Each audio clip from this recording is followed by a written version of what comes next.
Good morning. आज हम लोग एक ऐसे टॉपिक पर डिस्कस करेंगे जो अभी पूरे वर्ल्ड के लिए एक समस्या बनी हुई है। तो ये इतने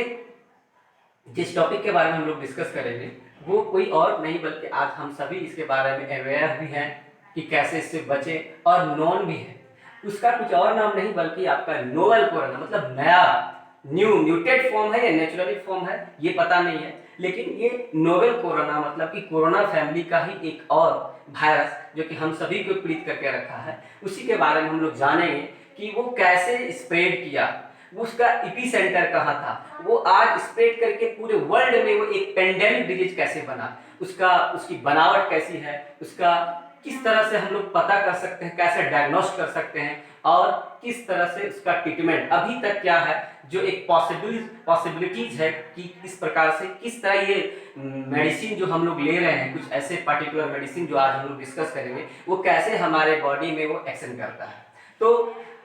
सबसे पहले हम लोग जानते हैं कि ये जो कोरोना वायरस है, ये जब हम लोग एक बात याद रखिए कि जब कोई डिजीज को हम लोग स्प्रेडिंग को कई लेवल में बांटते हैं, तो कोरोना वायरस जब शुरू हुआ जहां पर से किसी एक पर्टिकुलर कंट्री में एक पर्टिकुलर निश्चित छोटे से एरिया में अगर कोई डिजीज स्प्रेड करता है तो उसको हम लोग स्पोरेडिक डिजीज कहते हैं। तो शुरू में जब वुहान में, चाइना के वुहान में स्टार्ट हुआ तो वो एक स्पोरेडिक समझाया है, लेकिन धीरे धीरे जब हुआ, धीरे धीरे पूरे कंट्री में स्प्रेड कर गया तो उसे फिर इंडेमिक का नाम दिया गया, क्योंकि जब पूरे कंट्री में कोई डिजीज फैल जाता है उसे हम इंडेमिक के नाम से जानते हैं। फिर वह धीरे धीरे धीरे एक कंट्री से अपने पड़ोसी वाले कंट्री में धीरे धीरे स्प्रेड करे बाय ह्यूमन या बाय अदर मैकेनिज्म्स, तो इसे हम लोग इपिडेमिक कहते हैं। जैसे कि इसके पहले भी इपिडेमिक मतलब कई कंट्री, दो चार कंट्री एक साथ, उसके जो पड़ोसी वाले कंट्री हैं वो एक साथ जो है इसके साथ इन्फेक्टेड होते हैं, उसमें आपका Ebola, London flu, Nipah virus, ये सारे ऐसे बहुत सारे डिजीज हैं जो कि इपिडेमिक में आते हैं। और फाइनली जब पूरे विश्व के सारे देश, लगभग सारी कंट्री इससे इन्फेक्टेड हो जाते हैं तो इसे हम लोग पेंडेमिक कहते हैं। और आज ये कोविड-19 जिसे नोवेल कोरोना नया वायरस जो है वो एक पेंडेमिक डिजीज हो गया, जिसे हम लोग हिंदी में महामारी कहते हैं। और महामारी उस बीमारी को कहते हैं जिसका कि तत्कालिक कोई तरह का एक सर्टेन मेडिसिन नहीं है, कोई ऐसा एंटीडॉट या कोई ऐसा मेडिसिन, कोई वैक्सीन नहीं है जिससे कि उसका इलाज किया जा सकता है। तो कोविड जो है ये एक्चुअली कोविड जो है ये नाम जो पड़ा कोरोना वायरस, जी से वायरस हो गया, वी आई मतलब वायरल हो गया, डी मतलब डिजीज हो गया, क्योंकि 2019 के दिसंबर में स्टार्ट हुआ था चाइना के वुहान में, इसलिए इसका नाम जो है WHO ने कोविड-19 नाम दिया। अब हम लोग ये जानते हैं कि इसका ये जो वायरस है ये तो विजिबल है नहीं, ये माइक्रोस्कोपिक है, इसे हम लोग can't by see naked eye. तो ऐसे वायरस का स्ट्रक्चर क्या होता है, तो हम लोग पहले भी जानते हैं कि जितने भी लिविंग किंगडम में कहीं भी वायरस का पोजीशंस नहीं है, क्योंकि ये बॉडी के बाहर वो इनएक्टिव होता है, बॉडी के अंदर वो एक्टिव हो जाता है, इसी से किसी किंगडम में भी रखना पॉसिबल नहीं है। तो कोरोना वायरस जो कोरोना का फैमिली का एक मेंबर है, कोरोना वायरस, इसको हम लोग कोविड-19 कहते हैं। ये वायरस भी आम वायरस की तरह ही इसका बॉडी में दो चीज होता है, एक प्रोटीन, उसके साथ उसका जेनेटिक मटेरियल होता है, या तो किसी वायरस में डीएनए होता है या किसी वायरस में आरएनए होता है। तो जिस वायरस का हम लोग बात करेंगे कोविड-19, उस वायरस में genetic material single strand RNA होता है और इसके पूरे बॉडी का जो कवर है, इन्वेलप है, वो स्पाइक प्रोटीन जिसे कहते हैं, जो कि हमारे सेल के साथ, रिसेप्टर के साथ ये स्पाइक बाइंड होता है, जो प्रोटीनस नेचर का होता है। अब हम लोग कई बार ये भी सुनते होंगे कि हाथ धो 20 सेकेंड्स तक ये इसका जो कवर है वो ब्रेक हो जाएगा। तो आप लोग जानते हैं कि कहा जाता है कि इसके ऊपर में लिपिड का कवर होता है। तो एक्चुअली आप ये जानते हैं कि वायरस तो सिर्फ प्रोटीन और आरएनए का या डीएनए का बना होता है, तो फिर ये लिपिड कहाँ से आया, जो कि हम लोग अगर हम लोग रबिंग करते हैं, हैंड वॉश करते हैं, सैनिटाइजर देते हैं, तो इसका जो लिपिड का झिल्ली है वो ब्रेकअप हो जाता है, ये वायरस खत्म हो जाता है। तो एक चीज़ आप जान लीजिए, इसके ऊपर में जो इन्वेलप के साथ में जो लिपिड का कवर है, ये वायरस जब किसी होस्ट बॉडी को इन्फेक्ट करता है और फिर उसके मेम्ब्रेन से, उस होस्ट बॉडी के मेम्ब्रेन से ये लिपिड को अपने आप को उसके ऊपर में कवर कर लेता है। इसका वो नेचुरल लिपिड्स नहीं होता है, ये लिपिड एक्चुअली किसी होस्ट बॉडी से लिया गया होता है। तो ये वायरस का नॉर्मल सा स्ट्रक्चर है। अब देखिए, ये इस वायरस के बारे में हम लोग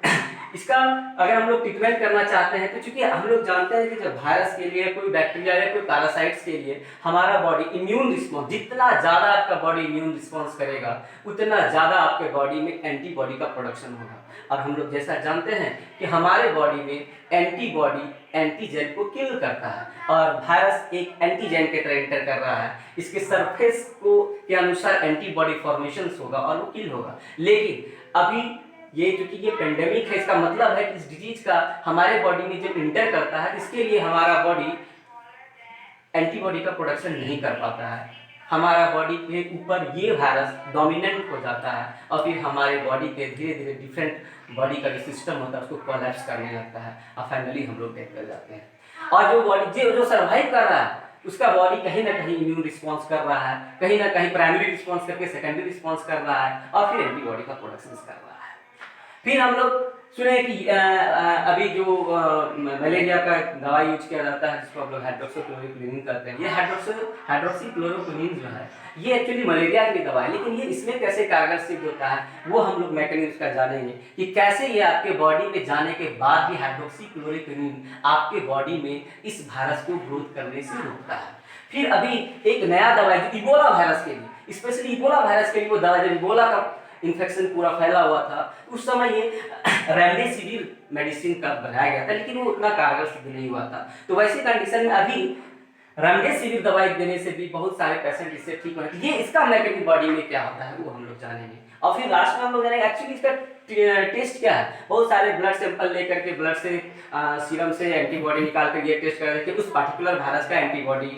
है या नहीं है, जिसको हम लोग यानी कि एक किट आया रैपिड टेस्ट जिसको जानते हैं, जिसमें कि हम लोग IgM और IgG इतनी ज़्यादा टाइप ऑफ एंटीबॉडी, और हम लोग देखे जाते हैं जैसा कि हम लोग जानते हैं अगर पहली बार कोई वायरस इंटर करता है तो हमारा IgM रिस्पॉन्स करता है। तो अगर मान लीजिए किट में अगर IgM का लेवल देखा जाता है तो समझा जाता है कि उसके बॉडी में वो वायरस इंटर, कोई नया वायरस इंटर किया है, और IgG पर लाइनिंग आता है तो समझा जाता है कि वो वायरस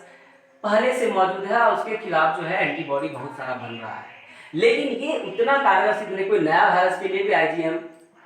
फॉर्म कर सकता है। तो हम लोग ये रैपिड टेस्ट के द्वारा हम लोग ये पता करते हैं कि ये वायरस इंटर किया तो कोई ना कोई नया वायरस इंटर किया है, तो उसको कंफर्म करने के लिए हम लोग RT-PCR मेथड्स, जो PCR का मेथड जिसको हम लोग रियल टाइम PCR मेथड कहते हैं, real time polymerase chain reactions method कहते हैं, जिसके द्वारा उस वायरस का पर्टिकुलर जीनोम सीक्वेंस से हम लोग उसको प्रोब से फिर हम लोग उसका फ्लोरेसेंस से पता करते हैं कि वो वायरस पर्टिकुलरली उस वायरस का जीनोम सीक्वेंस है या कोई अन्य है। अगर उस वायरस का पर्टिकुलर जीनोम सीक्वेंस होता है तो फ्लोरेसेंस पिगमेंट्स जो होता है उसका बहुत ज़्यादा मात्रा कंसंट्रेशन बढ़ने लगता है, फिर हम लोग ये डिटेक्ट करते हैं कि एक्चुअली वह कोरोना वायरस से पॉजिटिव है।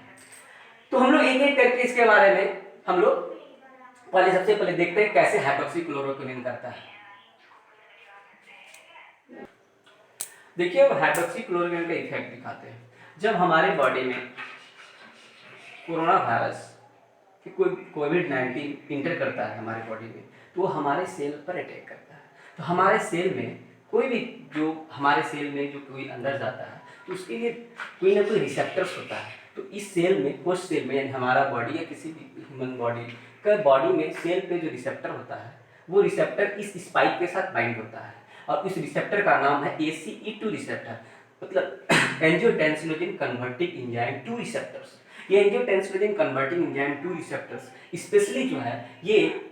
रिसेप्टर किसके लिए जो है किस लिगांड के साथ बाइंड करता है कह सकते हैं। तो ये जो कोविड-19 का spike protein act as a ligand, ये बाइंड किया अपने रिसेप्टर के साथ। जैसे रिसेप्टर के साथ बाइंड करता है वो इंडोसाइटोसिस करने लगता है और वो फर्दर जो है ये धीरे धीरे ये इसके अंदर में इस होस्ट सेल के अंदर में ये देखिए ये दोनों अटैच हुआ, ये धीरे धीरे जैसे बाइंड होगा ये धीरे धीरे यहाँ पर आकर इंडोसाइटोसिस अंदर की तरफ इन्वेजिनेट हो गया और वो धीरे धीरे कट के अंदर आ गया। और ये फिर क्या करता है यहाँ पर ये इंडोसाइटोसिस के जो है इसके जेनेटिक मटेरियल जो इसका RNA होता है वो यहाँ से धीरे धीरे इसके हमारे जो होस्ट सेल का जो न्यूक्लियस है उसके अंदर जाता है और हमारे बॉडी के अंदर में ये अपना वायरल रेप्लिकेशन करता है और ये बहुत सारा अपने RNA पॉलीमरेज की मदद से बहुत सारा RNA बना करके न्यूमरस वायरस बहुत सारा कोविड बनाकर हमारी बॉडी के सेल को रप्चर करके ये अपना स्प्लिट करने लगता है, अपना संख्या लगातार बढ़ाने लगता है। तो वैसी कंडीशन में जो मलेरिया का एंटी मलेरिया ड्रग था हाइड्रोक्सीक्लोरोक्विनीन, अगर वो लेने के बाद, क्योंकि हम ये जानते हैं कि इंडोजोम में अगर आपका एसिडिक मीडियम होगा, एसिडिक मीडियम यानी कि पीएच आपका क्या होना चाहिए, कम होना चाहिए। पीएच अगर कम रहेगा तभी ये इंडोजोम का मेम्ब्रेन रप्चर्ड करेगा और ये वायरस का आरएनए इंटर करके हमारे जो होस्ट सेल का जो डीएनए है और उसका जो न्यूक्लियस है उसके अंदर भी इंटर करेगा। तो ऐसे केस में हाइड्रोक्सीक्लोरोक्विन का काम है कि जब हाइड्रोक्सीक्लोरोक्विन लेते हैं तो वो इंडोजोम में जा करके यहाँ का पीएच वैल्यू को बढ़ा देता है, यानी पीएच वैल्यू बढ़ा देना, दैट मीन्स कि इसके एसिडिक मीडियम को धीरे धीरे कम कर देता है। और जब एसिडिक मीडियम को कम कर देगा तो वो उसका इन्वायरमेंट धीरे धीरे, उसके सुटेबल इन्वायरमेंट है वो जब नहीं रहा तो धीरे धीरे वो इंडोजोम रप्चर्ड नहीं करता है। और जब इंडोजोम रप्चर्ड नहीं करेगा तो उसका जो जेनेटिक मटेरियल है वो हमारे सेल के अंदर में जाकर अपना वैल्यू रेप्लिकेशन नहीं कर पाएगा, अपना कॉपी नहीं बढ़ा पाएगा, अपना संख्या नहीं बढ़ा पाएगा और धीरे धीरे उसकी संख्या कम हो जाएगी और हमारा बॉडी